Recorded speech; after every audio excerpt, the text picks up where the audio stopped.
আসসালামু আলাইকুম viewers, welcome back to my channel. আমার মা তার ভাতিজির বাসা থেকে কচু পাতা নিয়ে এসেছে, সেখানে বেড়াতে গিয়েছিল।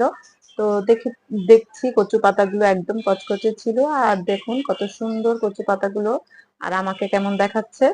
তো যাই হোক, কচু পাতাগুলো ভালো করে ধুয়ে এখন আলু দিয়ে নিলাম কেটে ভাজির মতো, তারপর ডাল, রসুন, তারপর পেঁয়াজ, কাঁচামরিচ, হলুদ মরিচ গুঁড়ো, আর হচ্ছে আদা রসুন বাটা, স্বাদ মতো লবণ সব একসাথে দিয়ে একটু পানি দিয়ে তারপরে চড়িয়ে দিয়েছিলাম। পানিটা স্কিপ হয়ে গিয়েছে।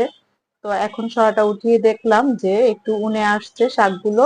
তো শাকগুলো আর আলুগুলো, ডাল সবকিছু গলে গিয়েছে। এখন একটা ডাল ঘুটনি দিয়ে তারপর ভালো মতো একদম ঘুটে নিব, যাতে করে একটু আস্ত কিছুই থাকে না, একদম সব ভর্তার মতো হয়ে যায়। আমার ঘুটাঘুটি শেষ হয়ে গেলে এখন একটি কড়াইতে নিয়ে নিব কিছুটা তেল, তারপর দিয়ে দিব শুকনা মরিচ, পাঁচ ফোড়ন, অল্প একটু